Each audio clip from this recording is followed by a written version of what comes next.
Hello, everyone. Welcome to the Silver Screen Dudes. But wait, it's different today. AJ is unwell, so we're sending AJ our love and the girl who I can't seem to escape from when it comes to dragons. Loza, Lauren's back. But to be fair, this was your idea. And look how So you you bit must the have bullet wanted me and to come said, back. yes, please. Show your arm. Show Yes, your arm. yeah. Show the arm. Yeah. Show the arm. Show the arm. This, Show the arm. everybody, this is Midnight. This is my beautiful darling. Isn't she wonderful? She deserves a movie of her own. And on this side, this is Denise. Is it? Say hi to Denise. This is Denise the dragon. She's Hi, come to keep us Denise. company this evening. She's And our mascot. hello, everyone who is joining us live tonight. I see a few of you in the chat. Hello, Tom. I see a few other people who have just joined us. I'm sure we'll have more people from the film family joining us momentarily. Man, it's good. This is a good list to talk about. Off the incredible success of the live-action How to Train Your Dragon, we had to talk about this, didn't we? Oh, yes. Isn't that there's always a good time to talk about dragons? How good was that live action How to Train Your Dragon? I'm sure we're going to talk about it, but god Dude, damn. I haven't seen it yet. The what? I know. To be fair, I've been writing a dissertation, and then as soon as I finished that, I went on holiday. I've not long been home. So trust me, it will be getting done. But, you know, dissertation, long time, very stressful. Denise. Disney are sweating bullets. That's all I'll say. Because DreamWorks have just shown them how to do a live action remake which has soul. It's incredible. It's possibly the greatest live action remake of an animation I've ever seen. It's incredible. It's incredible. That's quite an accolade coming from you. Well, is it though? Because think about it. The Disney live action remakes haven't been great for most part. Like The Jungle Book I enjoyed, but was more of a tech demo. The Lion King, equally so a tech demo. Cinderella was pretty good. And I'm struggling to think of anything else. The Maleficent movies, not a fan. Oh, see, now I liked them. And Beauty and the Beast is all right as well. Beauty and the Beast I actually thought was all right. Generally. Yeah, I agree. But yeah, The Lion King was probably the worst, which was the biggest disappointment for me. So much, right? So much. Anyway, Tom Jeffrey says, hello, Lauren. Mixed memorabilia is in the house. Hello, Tom. Boca Junior's game finished early, but it's great to have you here, amigo. To which Tom replies, did they lose? And Tom then goes on to say, I'm going to be judging if Toothless is number one. And Mixed memorabilia says, hi, Nico and Lauren, and best regards to AJ. And we miss him indeed. He honestly, I don't recall AJ often missing these streams, but he did jump on literally at 4:00 in the afternoon and going, bro, I am not good. I am not good at all. AJ, however, has just texted me and says there appears to be an echo. That's odd. Let me check my mic settings. Lauren, do you hear an echo? Ah, there is an echo. Ha ha ha ha. Oh, it's very, very slight. Those are some good ears, AJ. Now it should be better. That is better. That is better. Thank you, AJ. We love you from afar. Much appreciated, my bro. Feel free to comment down below. You know, it helps with the tracking and all that. Cool. Lauren, let's get into this. I don't have AJ to do my prompting here, so I'm going to have to do this intro on my Todd. For those of you joining us for the first time, this is how the show works. We get assigned a topic, we go our separate ways, we compile our lists individually, then we come right back here into our live stream and deliver to you, the Silver Screen Dudes, our film family, our individual top tens. When it's just two of us, as it is this week, this is how the show works.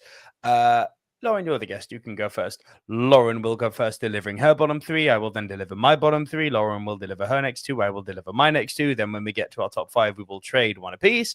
If at any time while we are rounding off our individual top 10 list, one person has a movie in a higher position, that person will say, punt.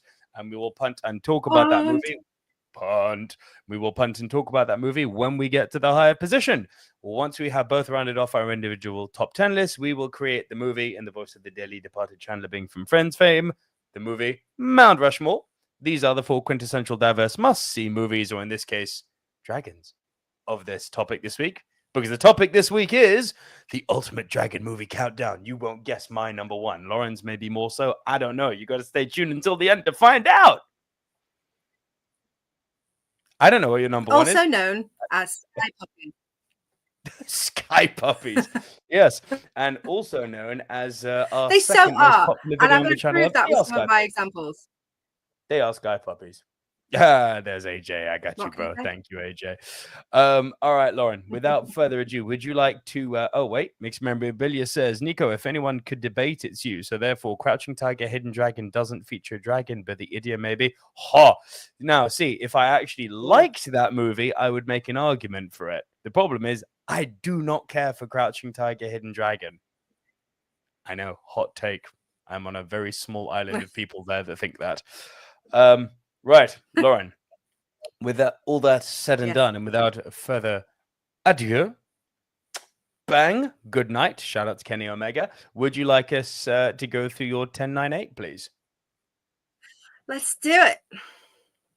Fire away, girl. So, at number 10, I think there's a bit of a delay here, so I apologize if I speak over you.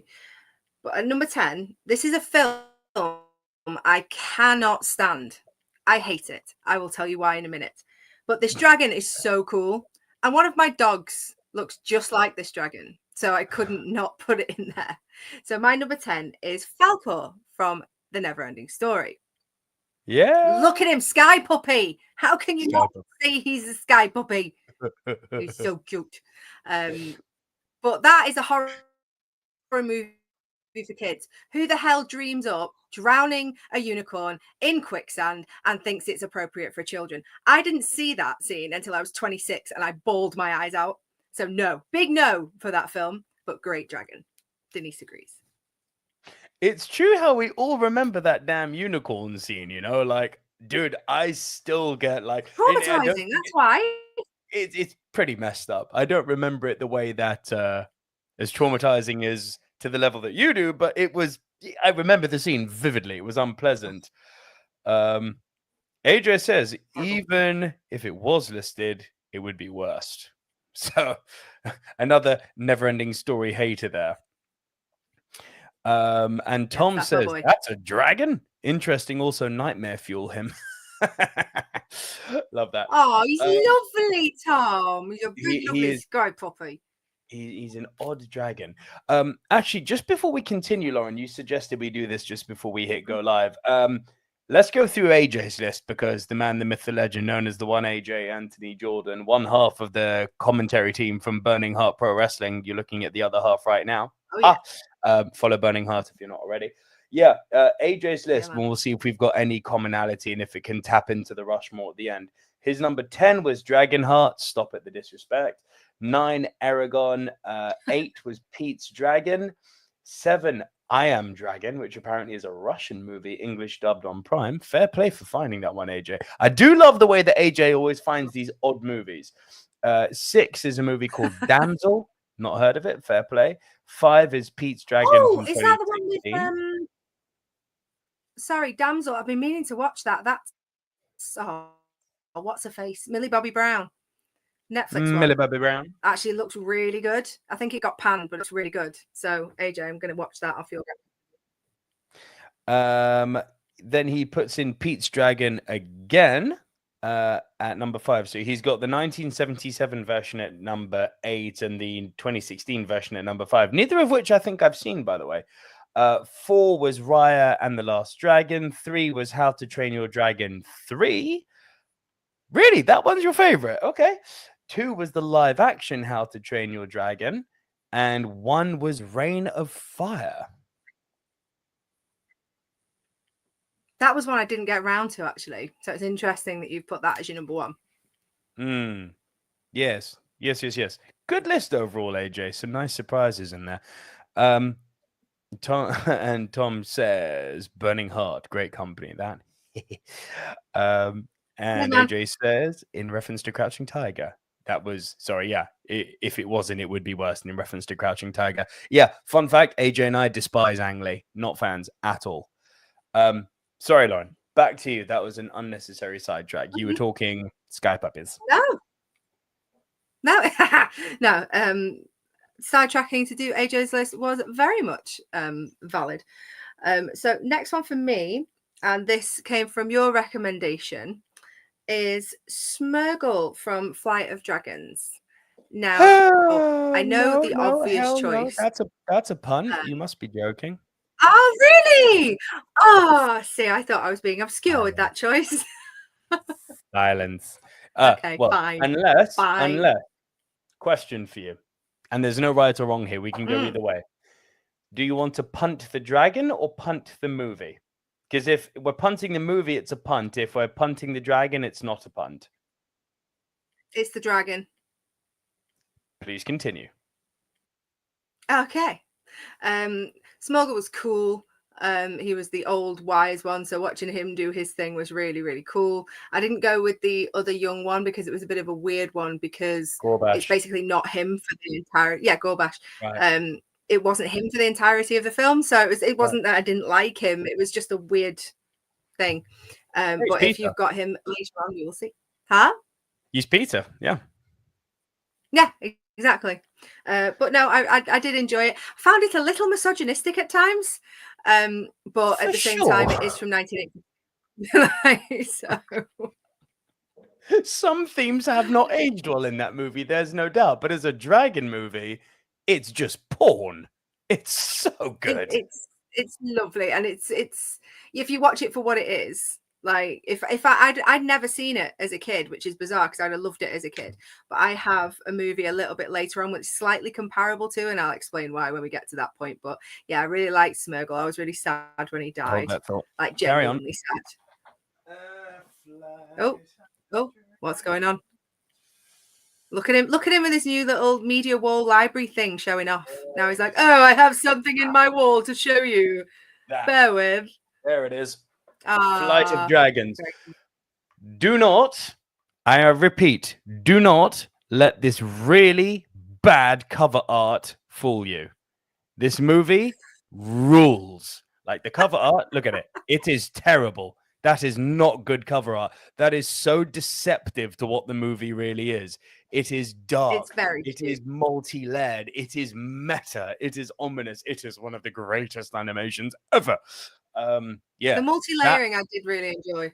The whole messaging you get. It's kind of universal with a lot of dragon movies where you bring the dragons back because humans have messed everything up as always, and we forget magic and go with logic and we destroy everything that we don't understand and all of that. You find that is quite a common theme with dragon theme movies, and I love that because that's part of the magic of it, I think. That's very much a good example of that. For me, the dragon, I mean, we'll talk about it ad nauseum later, but for me, the dragons in this movie, they're all a metaphor. It's all a metaphor for Peter not wanting to grow up and holding on to his childhood. It's interesting they called him Peter as well for that reason. Right. But it's like actually a real book, The Flight of Dragons by Peter Dickinson. Like it's meta as hell, this movie. So the movie references the real author who happens to be a character within the bloody film. It's like, wow, it's so meta. But it's really cool. Billy Mount's in the house. And the nostalgia. Hey, Lauren. Hey, Billy. You're slightly late, Billy, but we're only on number 9, so don't you worry. Mixed Memorabilia says Dragon, the Bruce Lee story, Reign of Fire, Spirited Away. Nice choice. Lord of the Rings, The Two Towers, The Nibelgun by Fritz Lang, and I Am Dragon, Russian movie. AJ got that one. And this is a reference. If you know it, where are the dragons? If you know, you know. This is Denise, Billy. You didn't meet Denise. This is Denise the dragon. Hi, Denise Billy. Guy, puppy. And wouldn't dragon porn count as bestiality? Yes, but just go with it in this case. Bestiality in this case is okay. Tom Jeffrey says, dragon on dragon. Well, exactly. When it comes to Peter, it might be a bit weird though.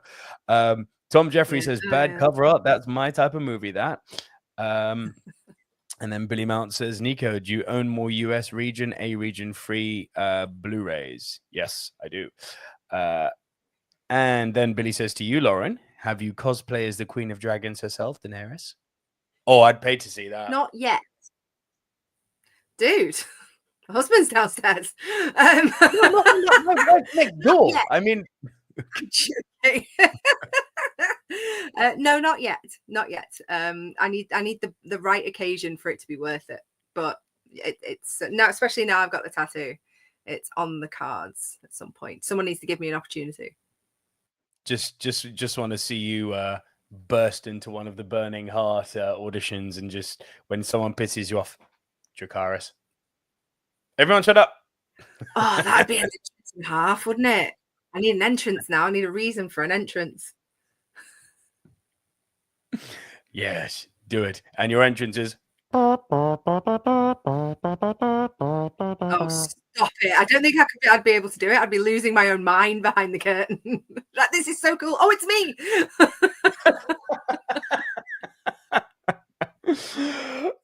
Tom Jeffrey says the lack of a certain Harry Potter mention is shocking so far. And Mixed Memorabilia says the background collection is Tops Amigo. So, fun fact. I'm going to mention this. There's a new... Do you mind if we go off on a little tangent quickly, Lauren? There's going to be a new series I'm launching because I don't really like streaming services that I'm going to call Let's Get Physical. And it's going to be a monthly, very short video where I go out and buy physical media to add to my collection. Now, here's the thing.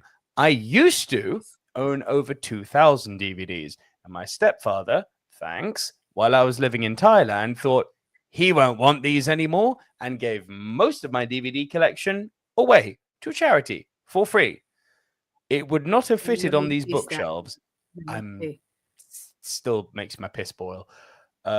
Yeah. But I'm going to rebuild my collection. I'm going to rebuild it. And you guys, if you're interested, are all going to come along with me every single month.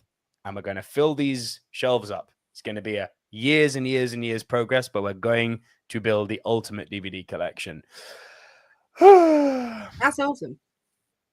And then Billy Mount says like the that actual film is a Don Bluth, like sad animated dramatic film. Yes, exactly. Very Don Bluth. Exactly that. And I'm glad you like the background shelf. It's not finished yet. I'm still in the process of building it. There's more to come.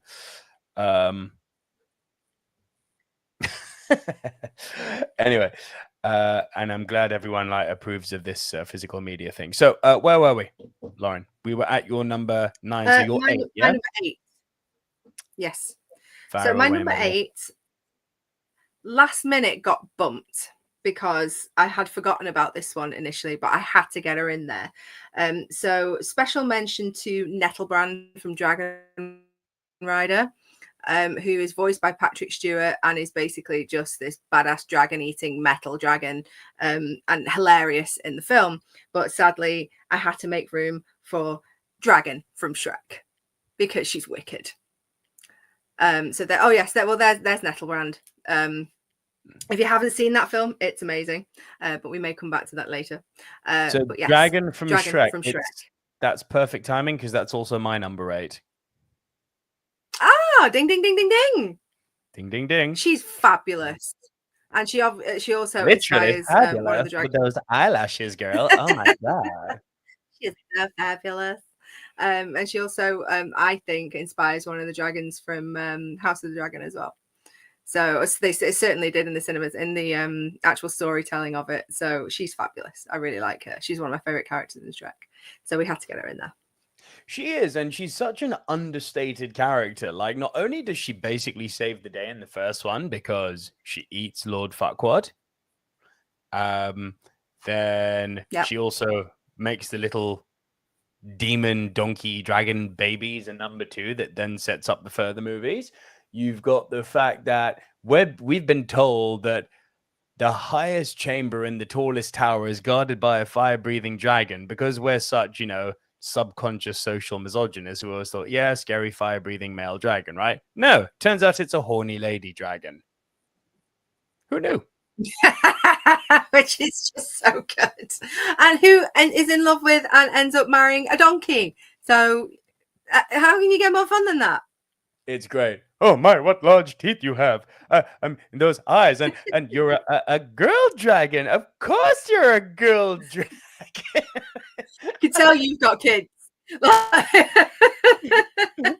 look at the eyes! Look at the eyes! It's so good. It's making me want to watch it again now. Funnily enough, I don't think I've shown Shrek to Leia yet. Really? Okay, so you can't blame the kids for that then. You just love Shrek. Yeah, I love Shrek. Shrek absolutely kicks ass. I love Shrek. Right, so that was your 10-9-8, yeah? Yes. All right. I've reshuffled my list a little bit, so allow me to just bring up my notes here, because my number 10, I rewatched it. I rewatched the movie it featured in, and I was like, oh no, this is really good. This is going higher up the list. Yeah. So my new number 10. Oh, damn it. No, my new number 10 was, it's actually fine. My new number 10 actually would have been Dragon from Shrek. So all is fine. We've just spoken. This worked out perfectly. My number 9, Sisu from Raya and the Last Dragon. Have you seen this little hidden gem? I haven't seen it, but like I know that I would probably have made my list, but I had to stop watching. Like obviously I already had some that I knew, but I had to watch some and refresh on some, and it was already getting hard to list 10. So I thought if I start watching anymore, I'm not going to be able to do 10. So no, I haven't actually got around to that one, but I need to watch it. It looks great. It's, aside from Frozen and Moana, maybe it's just a feeling, and feelings don't really matter, but I get the feeling that with the way Disney is so broad now, the way that it's got Star Wars and Marvel and Nat Geo and Pixar, people tend to see less the Disney animations themselves, because again, Pixar now is kind of the king of animation, right? So the pure Disney animations, with the exception of Frozen and Moana, I get the impression people don't really go out and see them. Like, did anyone go and see Wish? I don't know a lot of people who went and saw Wish. How many people went and saw Encanto? I know the song was popular, but I didn't really hear a lot about it online. Oh, fair play. There you go. And Raya and the Last Dragon's another one. I didn't see this at the cinema. This was a rewatch for me, but it's a seriously well-made movie. Like, it hit quite hard for me because it's very much rooted in Southeast Asian with a little bit of twinge of Indian culture. But yeah, the Muay Thai and the Thai and Vietnamese culture footprint is all over this film. It's about a girl who loses her kingdom and has to regain it with the power of the last remaining dragon, and all, you know, dragons come back to life, make the world a better place. It's all of the stuff that you would stereotypically expect in a dragon movie, but it works great. Dragon voice, Sisu, voiced by Awkwafina. Yeah, it's a really fun little movie, this, and it's one I think people. I love Awkwafina. There you go. Like I didn't actually realize she did the voice. I probably would have watched it before now if I'd have known that. She's great. She's so funny. She is very funny. There you go. And Billy says, and she's voiced by Awkwafina. I like Awkwafina in most things. Snap. What did you think of Gemma Chan's American accent? Right? Yep, perfectly good. And Billy, you may be right. Was it released around the time of the COVID pandemic? It might have been. Which again, considering, that's actually. Was it the first release on Disney Plus? Was it the first what, mate?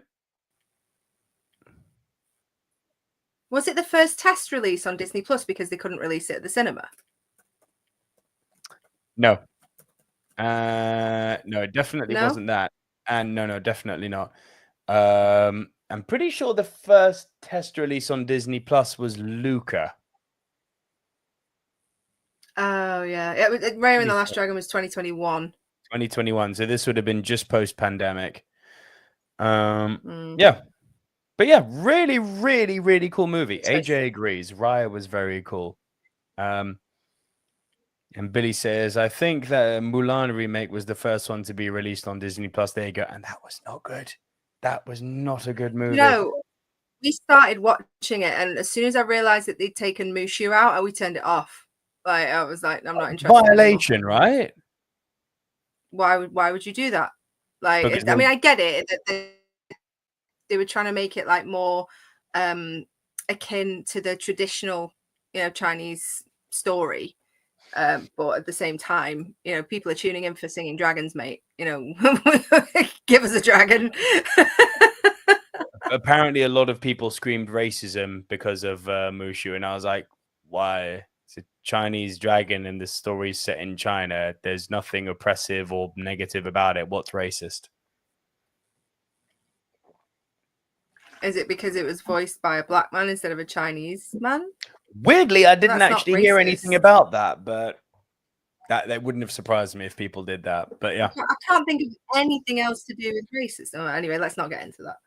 Anyway, so that was, my number 9 was Sisu from Maya and the Last Dragon. My number 8, a dragon who has appeared in cumulatively 11 movies now across 60 years. Y'all will know him from the most recent one, Godzilla, King of the Monsters, which is the second of these recent Godzilla movies. I'm talking about none other than King Ghidorah. Ooh, look at that dragon, Lauren. Oh, wow. That is a dragon. Yes. Or 3. No, it's a 3-headed dragon. I know. It's a 3-headed dragon. But I'm not overly familiar with like Godzilla, and that aren't really my kind of films, so I'm not overly familiar. It's okay to be wrong. That's okay. That Such a boy film. It's a proper boy film. Yeah, dragons, 3 heads. Yeah. I swear you've got a dragon on one arm and on the other. So who's like what are we doing here? Only one. I've only got one dragon. This is Your whole... on my arm. This is looks okay. I'm sorry, in your arm. This is on my arm. Well, that's different. It's 2 different dragons. That's different, right? Okay, cool. Internal, external. King Ghidorah kicked ass. Like I haven't seen all 11 of the movies King Ghidorah's in, but I've seen like 5 or 6 of them. And when they teased King Ghidorah at the end of the first Godzilla movie, no, sorry, I lie. It was at the end of the King Kong movie, actually, before they crossed paths. Man, I got excited about that. King Ghidorah kicks ass. One of the very, very, very few Mutos that can go toe-to-toe with Godzilla. Absolutely cool. 3 heads. And when the you first say fight. 11 movies, are these like all different incarnations of stories, or are these 11 consecutive movies where clearly Godzilla would never kill this thing? No. So if that ever happened, like we'd be like, Option 1. Spoiler, Godzilla always wins. Like, why would we make a movie about Godzilla when there's a dragon that's got 3 heads? Like, exactly that. And Billy, Godzilla just became obsolete.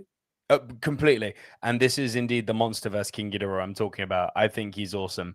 And Billy says, Nico and Lauren, have you heard they're doing another Godzilla Kong movie and it's going to be in space? I have. And I cannot tell you how much I'm not interested in it. I don't understand how we've gone from sounds that terrible already. Yes, it does. I don't understand how we've gone from that 2015 Godzilla, which was awesome, and Godzilla's toenail was bigger than most buildings, and now somehow Godzilla and Kong are like same size, and they're going to space. Like, what are we doing? What are we doing? What are we doing? What are they going to do in space? Is someone going to give them some like helmets and shit? Like, no, they're gonna go punch the moon. No, it's almost as silly as Ludacris and I can't remember the other guy's name now. It's gone out of my head. Can't remember. Tyrese driving a car into space in Fast. Tyrese, yeah. Is it Fast 9? Fast 9, yes. Fast 9. They go to space. I mean, with I love those movies because they're so ridiculous. But... I'm sorry. I don't care. I love those movies. They're like guilty pleasure city. I know they're terrible, but they're so fun. Same. And the fact that you've put the 2 comic reliefs in the car that drives to space is the way to do it. Like, don't try and make it serious because it ain't. So good. And no, Billy, to answer your question, Godzilla X Kong, not for me, that one. And apparently, Lauren, the next Fast and Furious movie will be the final film. Yeah, if they can actually get it made. That last one, Don't they they say lost that money every on. time? They Did they have really? to end it now. Yeah. Because the budget was so big on it, despite the fact that the movie actually made a lot of money, it didn't make money. Wow. They went stupid with the budget. It had a budget of something like 400 million without even factoring in marketing. It was like, you don't need to make a movie for that much. I'm sorry, that's just poor management of your budget. I did enjoy it though. Listen, y'all know I'm friends with noted director Michael Head. That man made a movie which are you really? You have never mentioned it or talked about that. Never at all. This man made a brilliant British gangster film called Meeting Across the River for, what was it? Something like 14 grand, £14,000. And it's good. 400 million? Are you joking? But did he drive a car into space? He shot Sophie Rankin. Spoiler.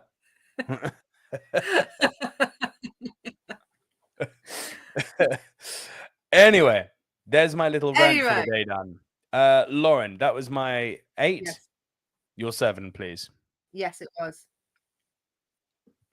My number 7. Now, I really enjoyed this little film. Now, this was part of my research topping up on dragon films before we were actually doing this, because we had to refresh and there was a lot of dragon films to watch, and I'm glad I picked this one because me and my husband Danny really enjoyed this. So this is from a film called Dragon Rider, and this is a lovely little dragon called Fire Drake. That is not Fire Drake. What is this? That is Honey Don't from the last Mushmore we did. Yeah, hold that thought. You talk about Honey Drake and I'm going to find Honey Drake. Honey Drake? You mean Fire Drake? We've just created a new dragon. That is a great dragon name. Honey Drake. I swear you just said Honey Drake. Fire Drake. Everyone in the chat, please. Did Lauren say Honey Drake or Fire Drake?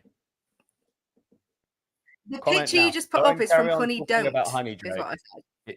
It's officially Honey Drake now. It's, oh my days. So Dragon Rider, lovely little film from 2020. And it's Fire Drake. So it's a young silver dragon teams up with a mountain spirit and an orphan boy on a journey through the Himalayas in search of the Rim of Heaven, which he is told is the place for all dragons to go. Him and his dragon friends are having their territory attacked. Well, not attacked, but humans are building on it, basically, like we were saying earlier. The whole thing about humans just bulldozing everything, and they were looking for an escape in a safe place, and this was a mythical place he was told about. They had to go and find it, and he's just lovely. He's the definition of a sky puppy. He sits like a puppy, he sleeps like a puppy, and you just want to do this, and he's lovely. Have you seen this one? I have not, but I'm intrigued. I'm intrigued by Honey Drake. Here he is. Not Honey Drake. It's definitely Honey Drake. Fire Look at him. Look at him. It's Honey Drake. We need a Honey Drake, though. I feel like I need to get another tattoo so we can call it Honey Drake. But that was the same film that Nettlebrand, who you showed before, is from. So he's the baddie, and he was created by an evil scientist, I think, to basically kill all the dragons. And it's Patrick Stewart does his voice, and he's really funny as well. So it's just a really lovely little film that we came away from going, yeah, we're really, really glad we decided to watch that from the big list we couldn't get through. So highly recommended. Yeah, man, I'd love to see it. And Billy, to answer your question, not 4 million, 400 million is what Fast and Furious 10 was made for. 400 million. Whereas Meeting Across the River was made for 14,000. Not a million, 1,000. That is one tight budget. That is a tight budget, and the movie's really good. Meeting Across the River, check it out. All right, Honey Drake. Oh my god, Okay. back in. It fits, man. Like, look at him. If you told me, "Hi, I'm Honey He's so Drake. cute. No, fire, Drake, fire. My Scary name's Honey fire. Drake, and I went to New York once, and I did not feel safe." Do you know what's really cool though? There is a part of it where they have a reference to How to Train Your Dragon, because there's a premiere of a movie called How to Tame Your Dragon at the time, where he ends up flying over this premiere, so everyone thinks it's a PR stunt and stuff. It's so good. You've got to watch it. You'll really enjoy it. I will check it out. I also think I've messed up and I've put the wrong thing in for your number 6. Bear with me while I scramble. You just cannot get staff. I'll let that one slide, yes? Not that swear. AJ, you've gone and it all goes to toss. Come and get him in line. Are we firing shots? Is that how it is? Jesus Christ. I've got you. I've got my wife. Everyone's throwing shade at me recently. Anyway, I've got your number 6 loaded up. She's my kind of woman. She is my kind of woman. Oh, my wife kicks my ass all the time. So she should. Yeah, quite right. Lauren, your number 6, please. My number 6. This was also a recommendation of yours, and I am really sad that I haven't seen it earlier. Lots of references and sort of side swipes to another favorite movie of mine, which doesn't unfortunately have dragons in. But this is from Dragonheart, and this is Drago. He is wonderful. Punt. I knew you were going to do that, so I'm not going to get into it. Small punt. Small punt. Not a big punt, small punt. Right, my number 7. Sorry, what? No, go on. You go number 7. My number 7 was originally my number 10. Because I remember seeing this movie in the cinema in 2007, so I would have been in Thailand at the time. And it's a story that I've always loved since I was a kid. And I saw it in the cinema and I was like, it's okay. It's not what I expected, but I always remembered, there's a dragon in it. But I was like, you know what? I've not rewatched it. Jesus, it's, 2025 now. So it's nearly 20 years since I've seen it. That's crazy. That feels disgusting and wrong. But yeah, it's nearly 20 years. And I was like, you know what? Let's give it another rewatch. It kicks ass.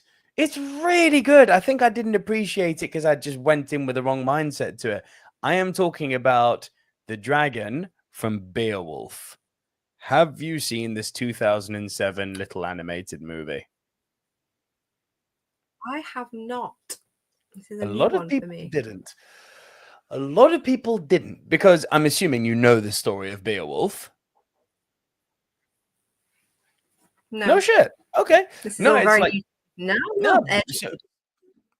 So Beowulf is like sort of top tier English 8th century literature.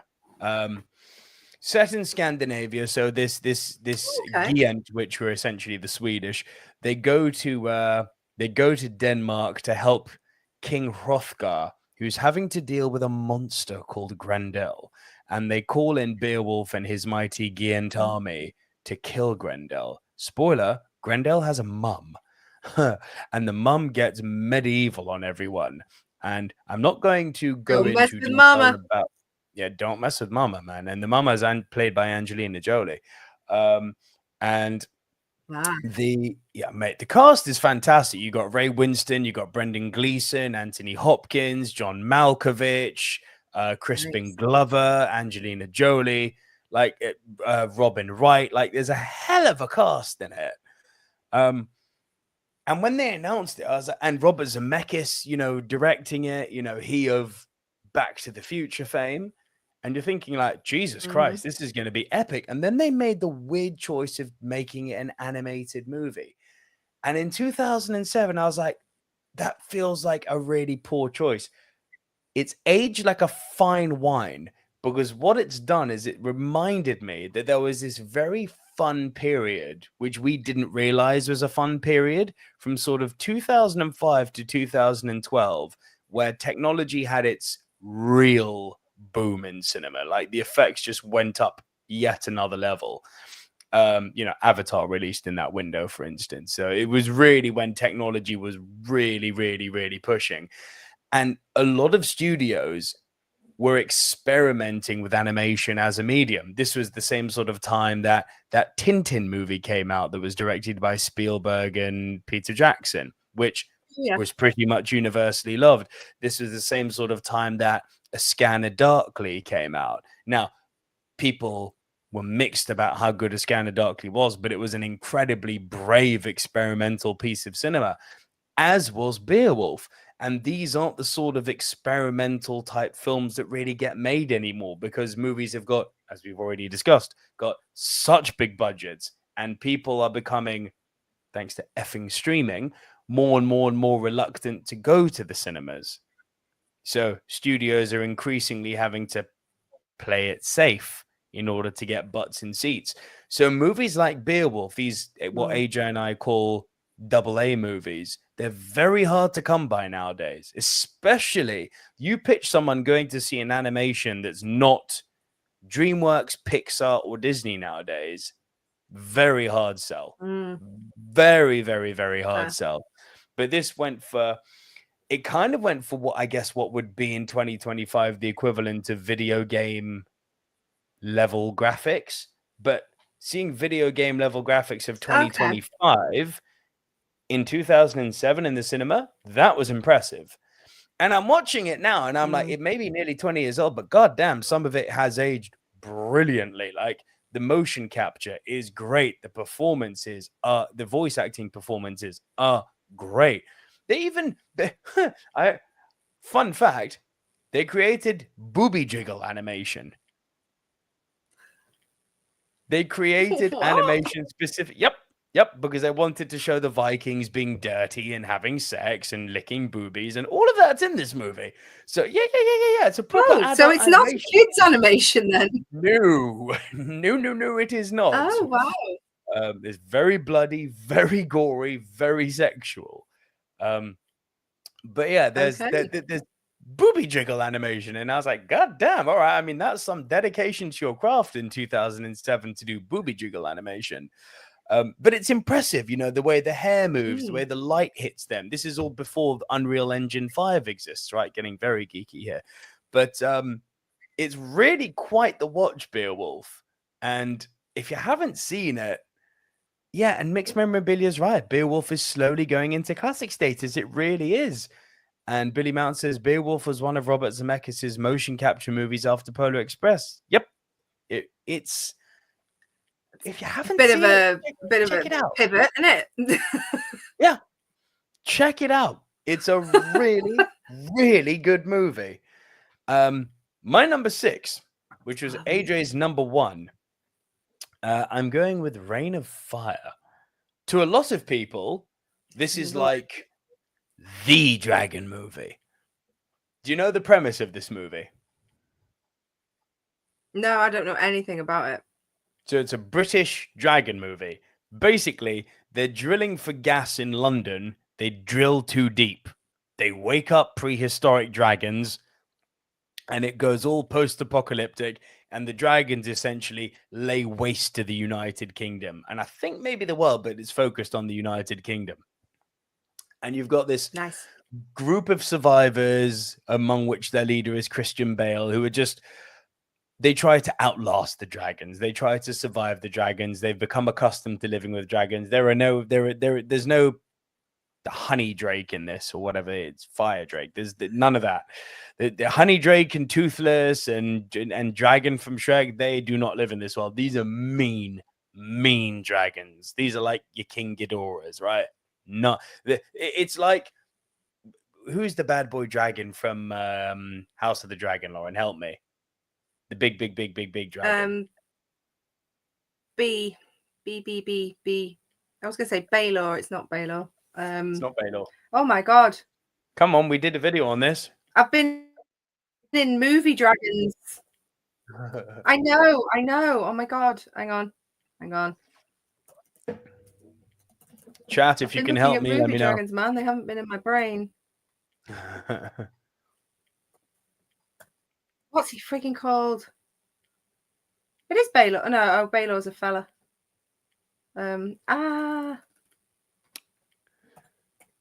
This is doing my head in. Are you Not talking about Drogon, is the big female one or the big male one that lives in the cave? Vhagar.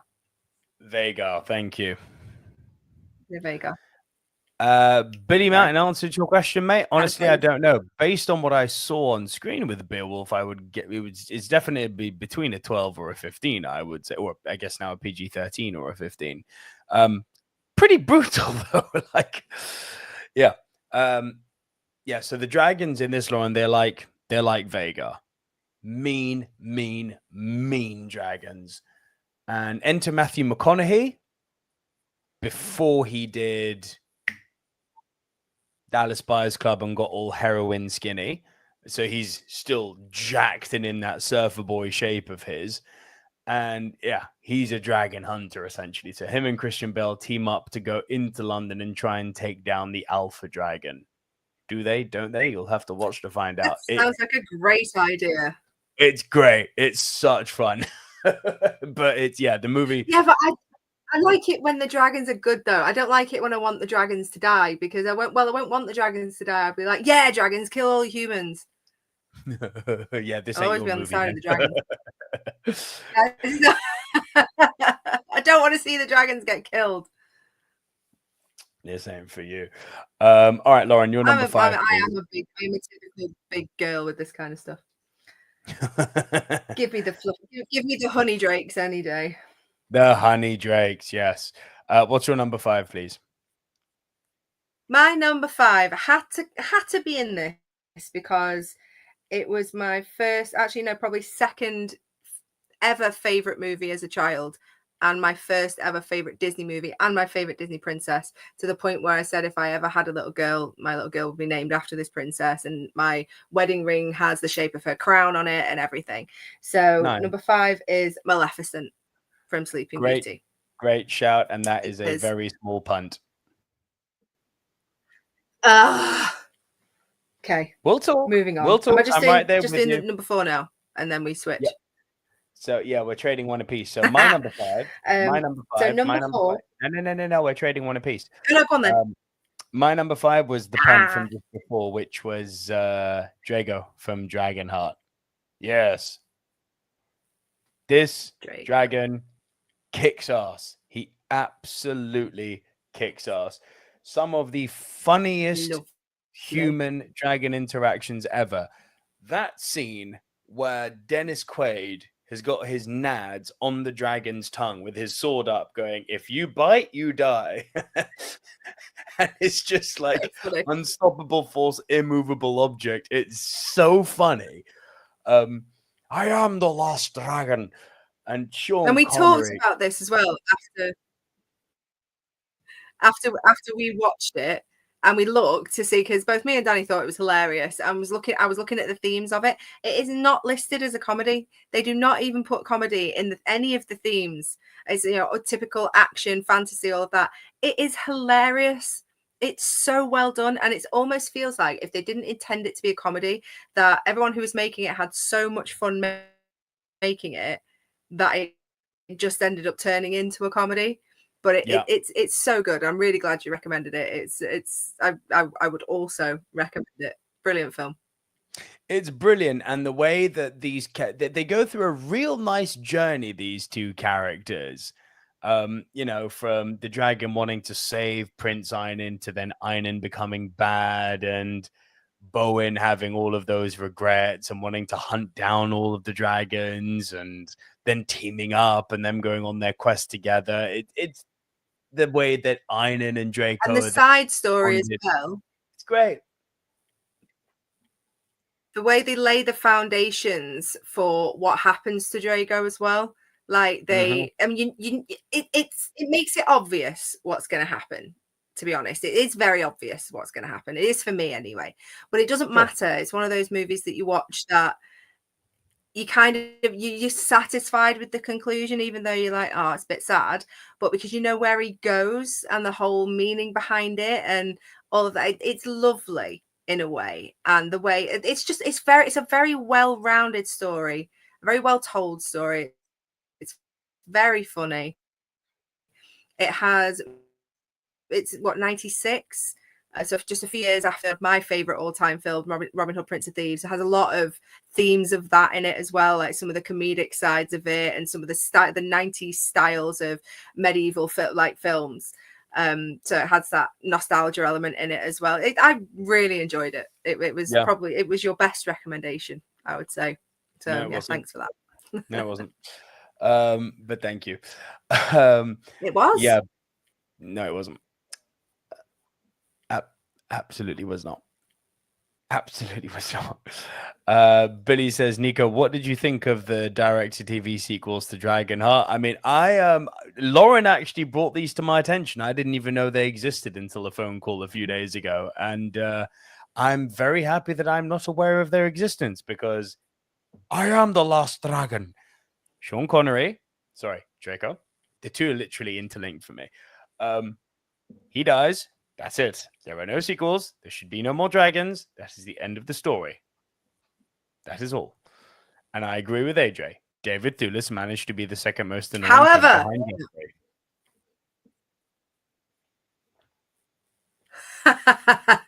he was good. He is good though, isn't he? Like, he's any actor that can make you want to hate them is an incredible actor. Done their job. He really, really does that well. However, he also that is the Young King, isn't it? Yes. That we're talking about. Yes. Yeah. I know. He also plays in. Have you ever seen the original Black Beauty? Of course. Sean Bean. Yeah, yeah. Again, another one of my all-time favorite films, and he is wonderful in that. As apart from his original kind of groom, Sean Bean, he's his kindest owner. And he has the most wonderful time with him. So seeing him in that role made me really angry because I'm like, you're a kind boy. Stop being such a knob. You can be kind to horses, but not to dragons. Exactly. And considering Tom wanted us to talk about Harry Potter, David Thewlis, who also plays Remus Lupin in the Harry Potter franchise. There you go. There you go. There's your mention, Tom. There's your mention, Tom. Right, your 4 was that was my 5. Your 4 was Sleeping Beauty. My 4. No, that was my 5. Your 5 was Sleeping Beauty. My 5 was Dragonheart. So your 4. My 4 is, and this is across both movies, even though they're completely different, but is Elliot from Peach Dragon. Now, obviously, I have not seen these. You're going to punt me, aren't you? Oh, have you not? Oh, it's a lovely film. Have you seen the original? Also not real life, but the Dragons cartoon, 1977. It's hilarious. It's very comedic, very wholesome, uplifting film. And then the way they remake it, like you've got like Bryce Dallas Howard in it, and who else is Robert Redford? Like, it's a decent cast. But it's completely different, and it goes back to what we were saying earlier again about that whole thing of this little boy has befriended this dragon because he was lost in the woods, and he saved him from wolves and ended up like teaming up as their best friends. But they're safe until humans get involved. Again, humans ruin everything. But then again, it's a well-told story with a great conclusion, but it's a completely different take on the original story, both made by Disney, but just a completely different take. So he's a wonderful dragon. He is another sky puppy. He is a fluffy big sky puppy. I can't comment as I haven't seen it, but fair play. He's a fluffy big sky puppy. Fluffy. And a pain in the ass and Wonder Woman regarding David Thewlis. You are quite right, sir. That's true. Right. I know about that. Yeah, played Ares, didn't he? Then I will destroy you. I'm like, oh god, if you can't get a good performance out of David Thewlis, oh dear. But yeah, so that was your 4. My 4 was the minor punt from just now. it's Maleficent in Sleeping Beauty. I would like to co-sign everything you've just said. We were very close to naming Leia Aurora. We love that name. Really? She is the best. She is the best. And God, that name that fits her for who she is, by the way. But yeah, she is the greatest Disney princess. She's the most beautiful, no doubt, in my mind. The best prince, hands down. Prince Philip absolutely kicks ass.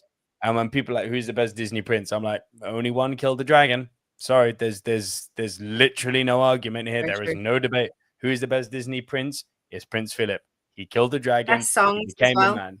100%. Once Upon a Dream And then, is but so good. That was the worst thing about the remake of Maleficent. I'm sorry, it is not a dark song. Do not give it to Lana Del Rey. No, big no. Big no. I absolutely adore that. But sorry, come on. The part in Maleficent that still kind of spooks me to this day is when the Fauna, Flora, and Merryweather take her back to the castle. They leave her in her room and they think they've done the job, and then you hear that.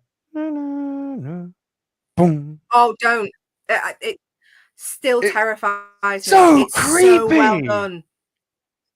It's well done. Like, so much so, and it was so impacted on my brain that when I first went back to college before I did the degree I've just done, and I was doing audio and music production, I think I've told you this before, they gave us the closing scene of Star Wars Rogue One with no sound. And we had to write the music, do all the Foley, all the sound effects and stuff. It was wicked. It was a really good project. But because we had to write the music I wrote over the top of it was 100% inspired by that tune. I had nightmares about that corridor scene. Yep. Oh, I can imagine that fits brilliantly. I'll send it you. I mean, don't get me wrong. It's not wonderful, but I'm quite proud of it. I'll send it you at some point. But I didn't even realize until I did it. I love that. If you timed it correctly, that moment where he draws his red saber in the darkness could be that. That works, mate. I love that. My musical timing is outstanding, my friend. That's inspired. I love and that. I didn't even realize what I was doing until I listened to it back, and I was like, I know this tune. Am I plagiarizing something? And it's not a carbon copy by any stretch of the imagination. It's inspired by, and then I realized where it had come from. It is deep seated in my brain. It's so wonderfully. It's such a great film, and even though Maleficent's dragon isn't in it for very long, it's such an accumulation of the power that she has in that movie. And it's fab. It's just fabulous. I could go on about it for a long time. That golden age of Disney is like there's these little details they put in that it's blink and you'll miss it. When she becomes the dragon, just when she lands on the bridge to stop Philip after he's gone through the thorns, and she says, "Now will you deal with me, O prince, and all the powers of hell," blows up, turns into the dragon. Did you clock that that's the first time in the movie Philip has a facial expression, which is fear? Yes. That's the first time his face barely moves. It's like... And also, interesting fact about Sleeping Beauty, I was just checking the actual timing. Princess Aurora speaks for approximately 18 minutes and has 18 lines of dialogue. It's the least amount of screen time and dialogue for any main speaking character in any feature-length Disney animated film, and she has so much more impact because of that. I think. I know she's sleeping for a lot of it, but she doesn't actually have to say for a lot of it. Lot. Like she sleeps for about half the movie, and the movie's not that long. But yeah, it's very much with Aurora. Less is more. The presence they created for her. And the tragedy of her basically not knowing her mum and dad, and you kind of rooting for her, but still having that kind of naivete of youth. There's so much going on with Aurora. She's a great character. Yeah, I love Sleeping Beauty, dude. It's top 4, top 5 Disney for me, easily. Absolutely love it. 100%. It's always going to remain at number 1 for me, just because of it stems from me being younger than I can remember. But there's just so much beauty in it. Like it's Once Upon a Dream, the whole scene of the fairies in the cottage when they try and make the dress and the cake, and how organic that is. It's see that especially, that was one thing that, you know, every little girl from our generation grew up with, wanting a dress that would change from pink to blue. It's just iconic. It's just absolutely iconic. Pop quiz. And it's really nice to hear such praise from a guy about Sleeping Beauty as well. So this is really refreshing. But go on, pop quiz. It's amazing. But pop quiz, this is for the real Sleeping Beauty fans out there. Chat, feel free to play along too. You know, when at the end, when she's dancing with Philip to Once Upon a Dream, and the fairies are up in the balcony and they're going, make it pink, make it blue, and the dress keeps on flipping back and forth. What color does the dress end on? Blue, I think. Pink. Or is it mixed? Is it slightly mixed? Is it pink? Ends on pink. That is the quiz. I feel like it keeps changing while the book's closing. Final thing you see, but the final color you see the book is closes. Pink. Okay. Yeah, I'll give you that. It's a good one. Yeah, good bit of fun trivia. That Gavin Mann's in the house. Hello, Gavin. Well, I'm obviously late and have so many questions. Where is Nico and his awesome backdrop? Who is Lauren's wee pal? And where is Mr. Jordan? Okay, Gavin, bring you up to speed very quickly. Let's start with the easy one. AJ is sick and sends his deepest apologies, but he is currently in the chat under the pseudonym of Ministry of Wrestling. The wee pal there with Lauren is... This is Denise, the Valentine's dragon. She's my little pal. So this is Denise. This is Midnight. These are the featured mascot dragons of this chat. And this behind me, Gavin, is my new studio that I'm in the process of building. It is not finished. I haven't put the LEDs on, and you'll see there's a lot of empty space here. Basically, I'm doing a thing where I'm going to start a new mini series on the channel that's going to come out once a month called Let's Get Physical, because my stepdad gave away my 2,000 plus DVD collection to charity, and this is all I got left. So I'm going to go out and buy physical media every month because F streaming. And I'm going to go and rebuild my collection, and y'all can come along for the ride with me. That's you caught up now. Hell yeah. Prince Philip, what now? Not that Philip. And Gavin says, I have my honorable mentions. Made an appearance yet? Spirited Away, no. And Neverending Story. Yes, Neverending Story was Lauren's number 10. Well, no. Falco was my number 10. I hate that film because it is evil for children. But Falco is a wicked dragon, so he deserved an honorable mention. And as I mentioned earlier, one of my dogs looks just like Falco, so it has to I can confirm he really does. She. I got it corrected. I tried to get Danny to bring her up for a special appearance so you could see. Actually, I might still get him to do that. And if she comes up, we'll have to interrupt everything. I'll text downstairs and see if I can get Falco dog up. Let's see. Bring Falco dog. Let's continue. Yeah, well, it's over to you then. Her name's actually Buffy, though. Buffy. My number 3. Buffy. So this was my obscure one, because I know you won't have this one, so there'll be no punting going on here. But this, when I was saying before about Sleeping Beauty being my favorite film as early as I can remember, this film actually trumps that in the sense of I've literally watched this film since I was 1. It is ingrained in my brain. It is one of my favorite things in the world. I will watch it at least once a year, or if I'm feeling really, really sad, because it just makes me feel better. So this dragon is Baby Spike from the original My Little Pony movie from 1986. Here he is, Spike. It was actually really hard to find a really good screenshot because the movie's so old. But it's Spike and he's lovely, and it's my personal list just because of my personal connotation with that movie. Now, don't underestimate this movie either, because we have Danny DeVito in this movie, we have Rhea Perlman in this movie, we have Tony Randall in this movie, Charlie Adler voices Spike. Like, there are some really, really good names in this film, and it is a wicked story. And if you don't bring Leia up on this, me and you are going to fall out. It's on YouTube in full. It's on YouTube, is it? Yeah. And it's In just full. called I have it on DVD. My Little Pony, the movie?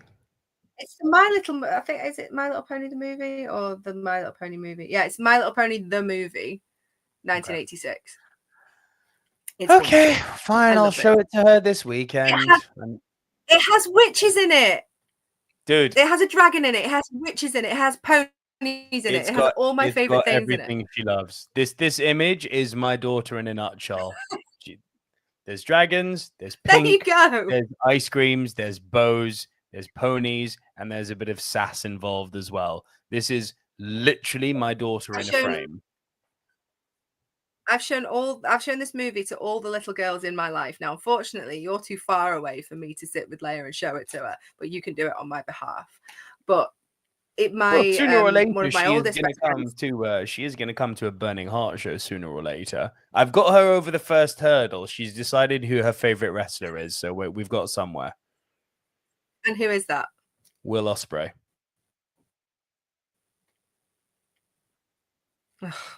Right, it'll do for now. We'll continue. You best be careful, yeah? Like, I also love Will. Yes. Don't be dissing Will. Yeah, I'm following the trends, man. Trend? Yo, I like Will a long time before he ever went to AEW. I ain't no wagon jumper. I know you do. I'm only winding you up. But yeah, one of my oldest friends, Vicky, her oldest little girl, Beatrice, when I showed her this film, Vicky was laughing but cursing me. She was like, she will not stop watching this movie. Like any screen time she was getting, she wants to watch this movie. She was like, I know the songs. Why have you done this to me? But no, it's fabulous, and every little girl should see this film.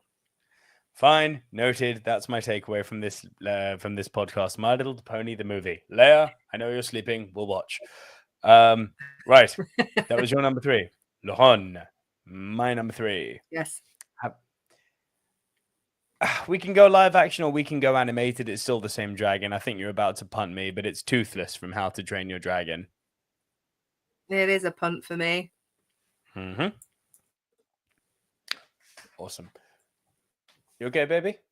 My wife has entered the studio. Would you like to come? Lauren has come up with a fantastic book. The boss is here. Not book, sorry. Yeah, the boss is here, right?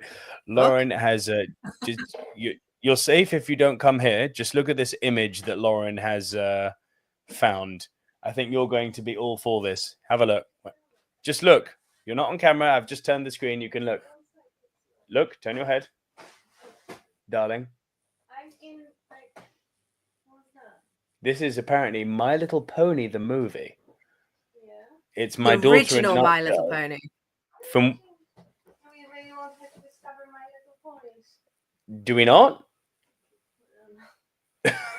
It's a sassy pony. It has ice creams on its butt. It has ribbons and it has dragons.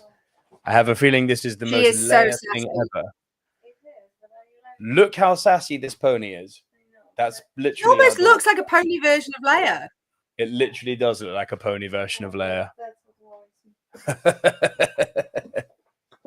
She's so sassy at the moment, my daughter Lauren. It's painful. She's properly evil at the moment. Now, literally, honestly, I can't wait for you to see this film with her, because from what you're saying and what I've experienced of her and knowing this film so well, that pony is called Lickety Split. That's why she's got the ice creams on her. But she's so sassy. Oh, honestly, it's literally her. I'm having reservations about showing this to her with the sassy pony called Lickety Split. She literally said to me the other day when I said to her, Leia, are you done with your yogurt? Because she likes yogurt and honey for breakfast. I said, you done with your yogurt? Do you want more? She went, no, thanks. I was like, have you lost your mind? I love her. No, thanks. Where did you learn this? That's not a me thing. Oh, dear. What a kid. What a kid. Anyway, dragons. So I've punted you, right? So I don't think My Little Pony. Gavin says, I don't think My Little Pony has ever been brought to this pod before, and I'm all ears to hear Nico's feedback. Stay tuned. I'll bring it up next month. You are welcome, my friend. You are welcome. Jesus, shall I review My Little Pony, the movie? Should I start another new series? Movies every dad should watch with their daughter. Ooh, there's something in that. Maybe. Oh, some kind of like reaction video. There's something in that. Every We'll come dad back should to that. watch with their daughter. We'll come back That's an idea. We'll come back to that. So yeah, your number 3 was Lickety Split. My number 3 was the punt Toothless. So what's your number 2? My number 2 is Saphira from Aragon. And she really made it high up the list here because I had to put the baby one in because, you know, it's all sky puppies for me. And there was another screenshot. She's not sad. She's just looking for food. And then he gives her a bag of milk and she's like, nah. And then goes and catches a mouse or a rat and eats that. And he's like, oh, okay. Don't want milk. And just before that, they'd fallen asleep in the barn and he wakes up and she's all curled up in his arm like a puppy. And it's just adorable. I wanted to give that screenshot, but it didn't quite work. But it's fabulous. And then they obviously it's all for the dragons for me. That's why with like Rain of Fire and stuff like that, it doesn't connect with me in the same way. I'd still love it because it's dragons, but it's the bond and the magic that comes from the bond for me. And this film's all about that. Obviously you get dragon riders, you get that story, and that's mimicked in different ways, but I just think it's done so well, and she's really badass. So when he teaches her to fly and she goes off and all of a sudden turns into a big dragon, she their powers between themselves kind of enhance and they can read each other's minds, and that's how they communicate. And then she teaches him how to be a dragon rider, and it's a great story, and it's a great cast as well. You've got John Malkovich, Robert Carlyle. It's great. Really, really great film. I can't believe it took me so long to watch it. But yeah, she's badass. I don't think I've ever watched Aragon, hence why it's not on the list, but I've heard relatively good things about it. Nothing life-altering, but I've heard it's fun. Definitely worth a watch. And again, if you're looking at it specifically as the kind of dragon movie themes that we enjoy, like we've talked about, it's the epitome of that. It's really good. I shall check. Right, my number two. A lot of people's, what I would imagine is a lot of people's number 1. Definitely the lesser trilogy. It's not the Lord of the Rings, but I'm bringing the Hobbit in, and the whole second movie, which is dedicated to this dragon, Smaug. Oh, listen, say what you will about the Hobbit movies. I'm personally a defender of them, especially the extended editions, which are sitting up here. Which do flesh out the story far better, even though some would argue they're already too long, because they took a book that was not big and made it that big. There's definitely a content bloatage going on with The Hobbit. The third movie, it should have been 2 movies, not 3. I agree with all that. The third movie felt overblown. It felt like it didn't need to exist. I agree with all that. I think the one thing that should be universally agreed is just how goddamn well they did the dragon in the second movie. The Desolation of Smaug, for me, is the best of the 3 Hobbit movies. Peter Jackson did a whole thing. He talks about it in the extended edition documentaries about the levels of detail they went to make Smaug seem like a sociopathic dragon, a narcissist and a sociopath. He loves that sound of his own voice. He loves talking about himself. He likes toying with his food in a torturous manner. And he's voiced, I know he's become a bit unpopular now because he didn't do anything wrong. There's just been too much of him on screen, so familiarity breeds contempt. It's one of those things. Benedict Cumberbatch does such a masterful job of voicing him. Smaug is genuinely a terrifying dragon. He's one of the bad dragons. And when little Bilbo, played by Martin Freeman, first lays eyes on him, and you get a sense of scale of just how effing big he is. And it was such a hard scene to bring to life because in the book, the way I imagined it with my mind's eye was very much like Smaug's in this kind of circular chimney-like lair, and Bilbo's sneaking in on him from the side, from the one entrance.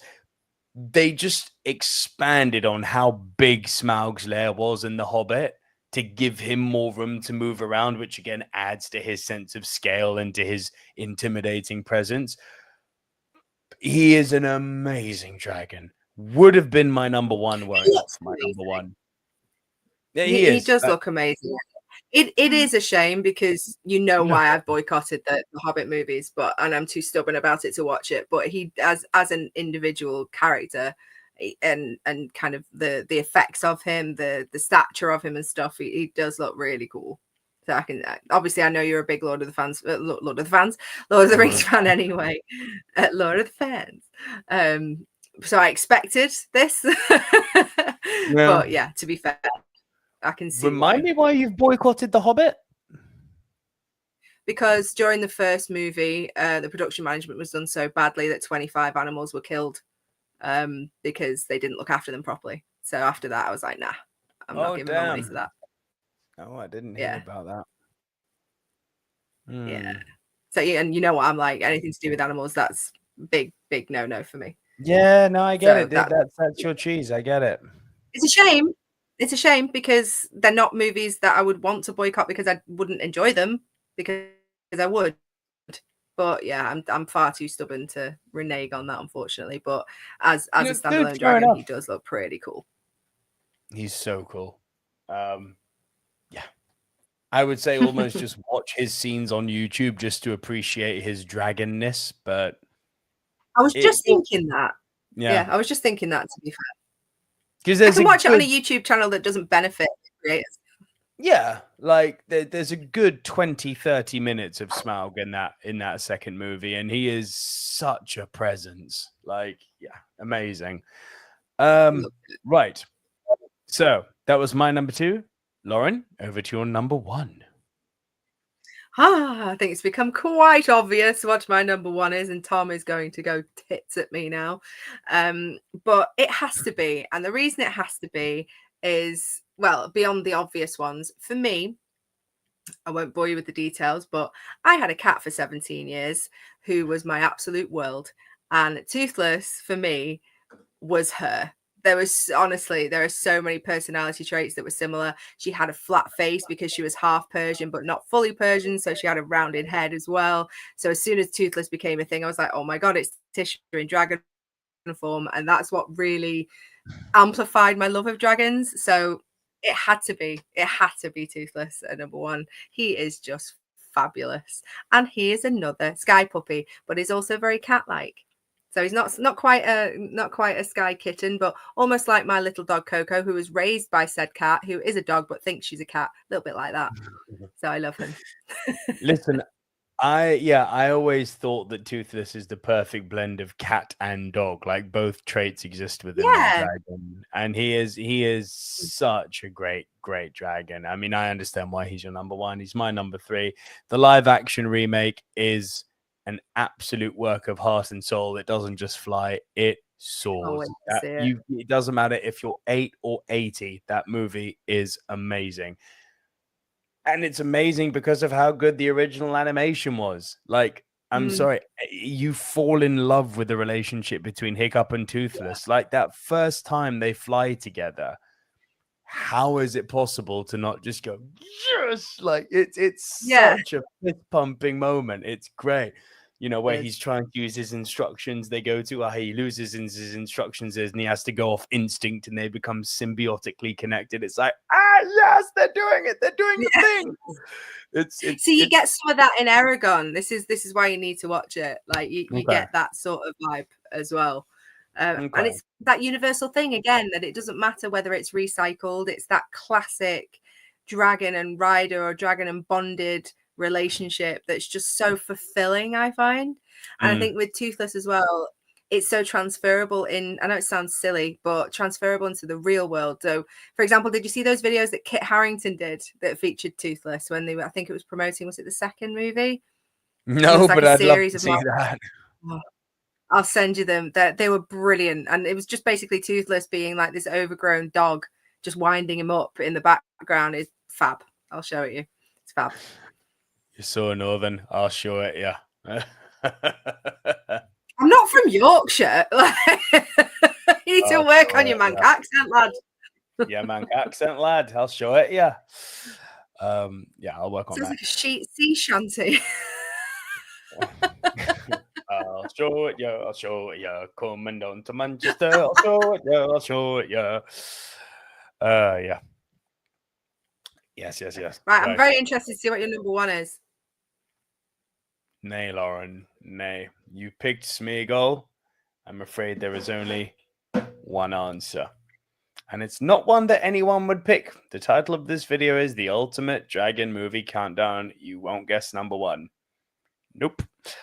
No one would, because so few people have seen this damn movie. And it still troubles me. It's not Smeagol. It's not Gorbash. It's the big guy. It's Briag. I considered this one because he is cool. He is so cool, and he is such an intimidating presence. He's very much like the antithesis of the way you described Aurora earlier, that she's only got sort of 18 lines and minimum screen time, but the presence she has is just felt throughout the whole movie. Briag is that. They use him sparingly until he absolutely comes in and wrecks shop at the end. He's like a little tease, isn't he? You get teases, but then you get these insinuations of just how mean he is. Like when Omadon sends him to capture Peter, and literally this scene, and he's holding Peter in his claws, and instead of bringing him back to Omadon like he was told, or burning him, he decides, I'm just going to drop you on the rocks from up above. And he even says gleefully, I hope the rocks crush your soul. And it's like, oh, you nasty bastard. And he doesn't really talk before that either, does he? No, he doesn't. He just laughs. He has that horrible laugh. That's the first time he talks, and it's horrible. And then you've got that flashback scene with, what's the knight called? Sir Oren Neville Smythe. You get the flashback of Sir Oren walking through the devil's lair, and Briag shows up, and he starts eating dragon babies, and it's like, you evil bastard. Rough. It's rough. And then at the end, when they put him to when they're putting all the dragons to sleep with that elven flute, who's the one dragon who the magic doesn't work on? It's frickin' Briag. And you've got the princess in her trance, and Coraline is thinking, we've won, and she's like, and that's why I said to you at the top, nay, father, nay, one still lives. And then it cuts to Briag, and he kills everyone. This is the thing that people are, he's just knocked them out. No, he kills them all. Like, you got to remember, he kills the dog. That would have been a trigger point for you. He kills the woodland elf. He kills Danielle. He kills Sir Oren Neville Smythe. Now, granted, spoiler, Sir Oren Neville manages to take him down in his final blow, but he kills everyone. The worst thing about the egg thing as well is that Gorbash is born just after he eats them all. So they were basically all ready to hatch. It's rough. It's rough. And it's animated roughness. Yeah. Speaking of roughness, I think we might have a visit from a little dragon. It's a dragon! It's a live dragon! Show me the dragon. This is Falco. This is my Falco. Wait. Let me just bring up the image and compare. Who's this? Look at the phone. Hello? Hello? Look. Look. This is my Falco. It is the same.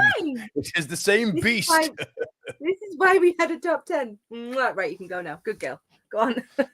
She doesn't want to leave now. I want to be on camera. Daddy's like, come on. She settled in. So that special appearance from Buffy/Falco there. Thank you, babe. But yeah, man, Briag. He's such an intimidating presence. He's so powerful. Scary, man. Scary. He kills everyone. Technically, the bad guys win. Like, until it goes meta and he's like Peter the Vermithor, isn't he? Yeah. He beats everyone. Yeah, None of the dragons survive except him, and then he kills all the heroes for good measure.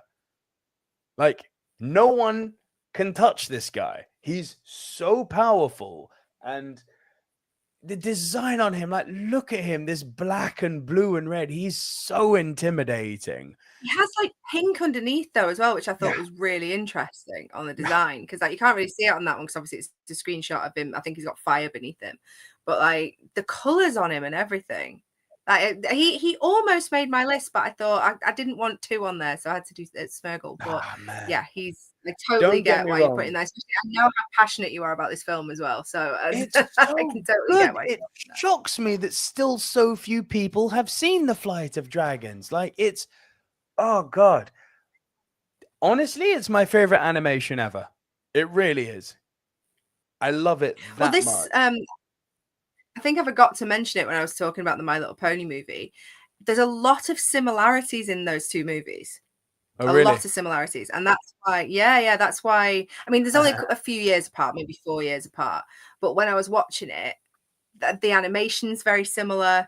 The general vibe of it is very similar, even though I'd say Flight of Dragons is a little bit more, and especially when I said it, I found it a little bit misogynistic at times. I think it's more geared towards boys, whereas obviously My Little Pony is more geared towards girls, although both of them do cross over. But it'd be interesting to talk to you about it after you've seen that movie. Yeah, because sure. I found a lot of similarities there. It was really good. Normally now we've done our top 10s. Let's just quickly round them off again. So Lauren, if you just quickly want to read off your list, then I will bring the images up accordingly. Yes, I shall. So my number 10 was Falcor/Buffy, Neverending Story. My number 9 was Smeagol, also from Flight of the Dragons. The old dude on the right, he was cool. Number 8 was Dragon from Shrek. Number 7 was not Honey Drake, Fire Drake from Dragonheart. I feel like I need to design a Honey Drake dragon now. Number 6 was Draco from Dragonheart. Number 5 is Maleficent's dragon from Sleeping Beauty. Number 4 is Peach Dragon, both versions, Elliot. Number 3 is Spike from the My Little Pony movie. Number 2 is Saphira from Eragon. And number 1, the world's favorite dragon, Mr. Toothless from How to Train Your Dragon. Guys, if you want to share your top 10 dragons or your Rushmores, please drop them in the comments now. And I will just rush through my list quickly. So my number 10 was Dragon from Shrek. My number 9 was Sisu from Raya and the Last Dragon. My number 8 was King Ghidorah from Godzilla, King of the Monsters. My number 7 was the dragon from Beowulf. My number 6 was the Alpha from Reign of Fire. My number 5, Draco from Dragonheart. My number 4, Maleficent from Sleeping Beauty. My number 3 was Toothless. My number 2, Smaug. And my number 1, Briag from Flight of Dragons, a movie which I really, really want people to go out and find if they can. Let's just go to the comment section quickly, see if anyone's there. Mixed Memorabilia says, really enjoyed the show. Lauren, did you watch Love Ranch? A suggestion from the last show. And Nico, please keep me updated about Let's Get Physical. I have a large physical media collection. I shall indeed. Mixed Memorabilia. And Mixed Memorabilia goes on to say, I'm always collecting, so maybe we could arrange to get together and visit some collectors markets, etc. Dude, 100%. I'd love that. Let's do it. I'm also going to kind of... Just to answer that... Go on. Go. Sorry, Nico. Just to answer that question, I haven't got to Love Ranch yet. It is on my list. As I mentioned earlier, I don't know if you were here or not. I have just finished university and a dissertation and then went on holiday. I haven't been back for that long. So I am getting back on that list and I will watch it. I'm looking forward to that one. So hopefully by the next time we do this, I will have watched it and I can tell you what I thought. She's been busy cutting Darth Vader to Maleficent. AJ that was says, great show. years ago, unfortunately. Thank you, AJ. You were deeply missed. Gavin says, Rushmore, Kubo and the Two Strings, Nimona, How to Train Your Dragon, and Jack the Giant Killer. Honorable mention is Denise the Dragon from Lauren's Dog, obviously. Yay! She's very happy. Thank you. Love that. Guys, it's been an absolute pleasure. I don't know what the topic of the next top 10 will be. AJ and I will discuss off camera. He will be back next month. Lauren, I'll let you know about the topic. If you want to come and join us, you are always welcome. We'll do a 3 show as always. Yeah. As long as it's not Godzilla, we should be all right. Or we, The Hobbit. We might do, considering F1's coming out, we might do Brad Pitt movies. I know we've done it already on the pod once, long ago, but we've never done it in video format, so we might revisit Brad Pitt movies. We'll see. Maybe best racing movies. That could also be a fun one. That would be harder, but also much a good harder. one. Much harder. Top 10 racing movies. We'll think about it. AJ and I will have a chat, and we will. Oh, big cats. Mixed memorabilia. Top 10 big cats. Mufasa. First End of list. And yeah, Mufasa. We're doing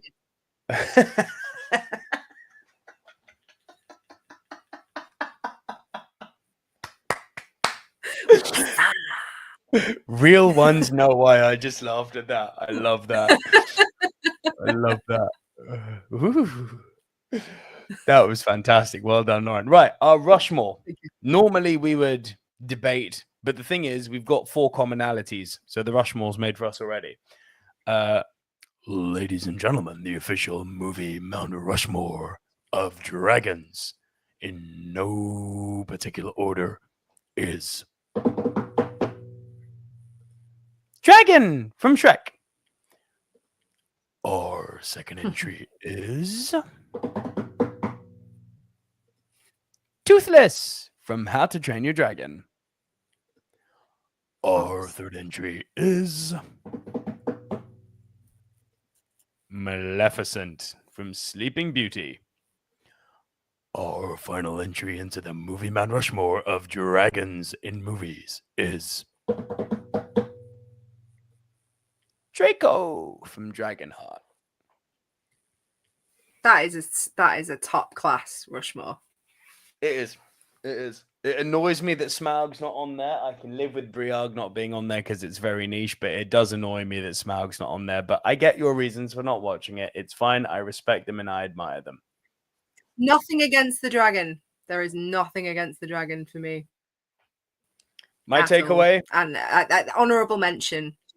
Watch this movie. Flight of Dragons. Please watch Flight of Dragons. Everyone, please, I'm begging you. And in return, I will watch My Little Pony, the movie. You're saying it like that now, but if you love Flight of Dragons, like the way that you do, you are going to enjoy this movie. I guarantee. Leia also loves this movie, by the way. She actually, do you know what this is actually quite funny. So you know that that song they sing at the beginning, that song literally called Flight of Dragons, which is quite a lovely song. Dragons. No. Yeah, Don McLean who sings it. That's the song that Leia likes me to sing every night. It's Don McLean who sings it, yeah. Leia likes me to sing that every night. Not get that. That's adorable, but that song is now going to change to Nothing Can Stop the Smooth. Bow, bow, bow, bow, bow, bow, bow, bow. You'll understand soon. Wow. Are we voting on X Twitter? I don't know, Mixed Memorabilia. I've got a bit of a weird relationship with X, considering that it's owned by Elon and the MAGA simps. I'm on the fence about X still. I'm on it currently. You could do a vote on Instagram. I could do a vote on Instagram. I might do the vote on Instagram. I think we'll do that. It's just I've got a very good relationship with We Love Movies, and I don't want to break that. But also, I am thinking of leaving X quite soon. So, anyway, guys, stuff for me to think about. It's been lovely having you, Lauren. Thank you so much for coming on the show once again. If people want to follow you online, where can they do so, and what are you up to at the moment that people can follow? Up to at the moment, nothing that much more improvement from last time, having been away, etc. But online, I am mostly at Lauren Clare, as spelt on the screen right there. Ish. I've also just kind of started a YouTube channel just to experiment with some things that, and apparently I can't take the handle Lauren Claire. It's Loz Claire, so Loz and then Claire spelled as it is below. Apparently I took a wonderful video of listening to Sleep Token at Download Festival the other week, and it's gone down tremendously. So I edited something up and put it on YouTube. I'm going to see how that goes. So if you want to follow along and see how I mess things up, then come along and say hi. Yeah, please go and subscribe to Lauren's new channel, guys, and support us indie creators if you wish. But yeah, Mixed Memorabilia, Gavin, Tom, AJ, of course. Thank you guys all for joining us live, and to anyone who's watching us afterwards, keep it right here on the Silver Screen Dudes, guys. Be on the lookout for Let's Get Physical. It should be starting next month. Until then, support cinema, not streaming. Long love cinema, and we'll see you guys very soon. Bye for now.